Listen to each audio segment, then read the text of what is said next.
you came in near the end of Atlantis in season 5 as an artificial intelligence. Those have been in the news a lot lately, but tell us about the Sakari probe. Yes, I was a probe in Atlantis. The bottom of the ocean for millennia. It is topical, though, isn't it? Yeah. The whole thing of the survival of the Sekkari. Robert Picardo, because I was just watching it last night, was saying, you're going to sacrifice the potential life of billions of life forms that aren't us. And actually, I'm listening to it and thinking, because they're potential life form, but that this technology could benefit your family.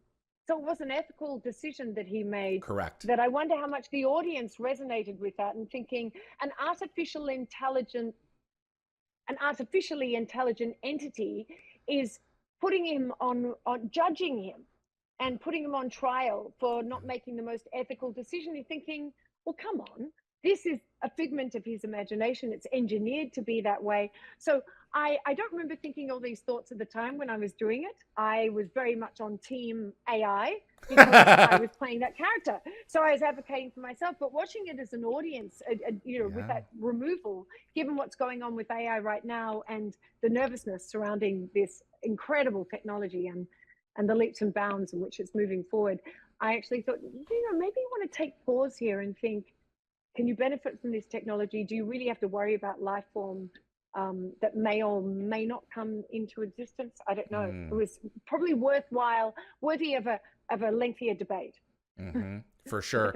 You play one aspect of its personality. We get to the end of the episode and we find out that it's actually been influencing all of the stories. Yes, there's a lovely twist. Right, and you're the aspect that's been interacting with Robert Picardo as Woolsey. Picardo's first full season, only full season of Stargate. What was it like playing across from him in his scenes? Absolutely delightful. An incredibly generous actor, very professional, very prepared, very warm and welcoming. It was, I remember clearly, it was because it feels like so long ago, but working with him was a dream. Seriously professional, charming actor. So that when I was watching the interaction between us, and it was very easy for me to play that character because I was getting everything I needed back. And it was a lovely communion working with him. He's a pro. He's great and charming and fun to work with. It was great. And I didn't know that Jason Momoa was who knew? Right. I just thought, I didn't know about that.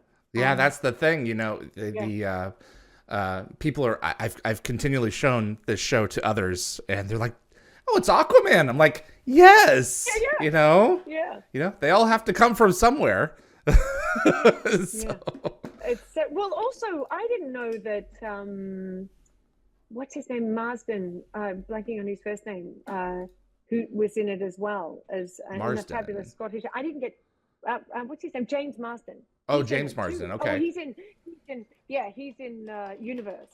I didn't know that at the time, actually. Yeah, and you're I've thinking jumped ahead to Universe. That Brian Smith. I think that's who you're thinking of. They look very similar. That's fascinating to me. Yeah. Because they could be brothers. Look him up, and I should have.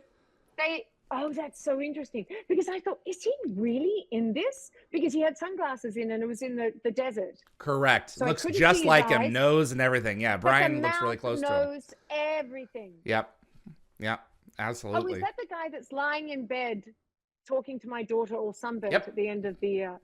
Yep, that's Brian. He doesn't look a thing like him. Okay. Yes. Why are you talking to me about this, David? I've come on here to learn about what I did. Yes, that's what I was working with. Blown away by the visual effects of that episode when the alien life form is finally revealed, the true nature of the Sakari people.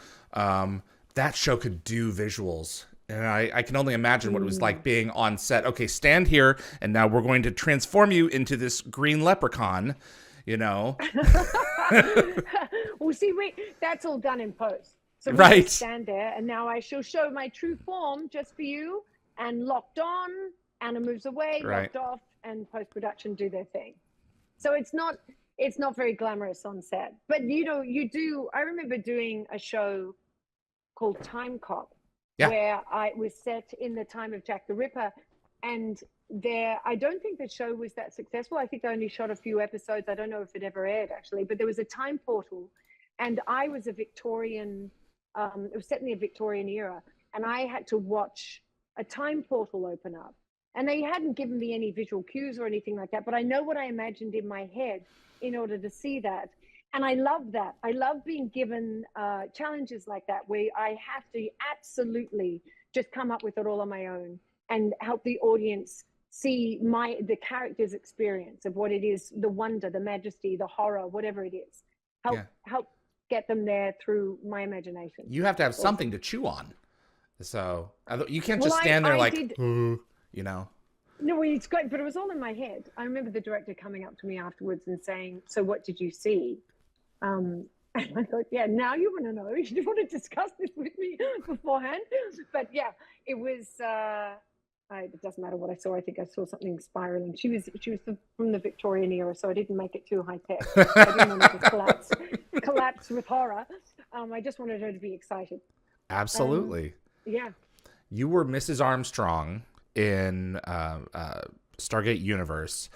You were, I don't believe never on Destiny, but you were at the receiving end of Elise Levesque's phone calls as Chloe.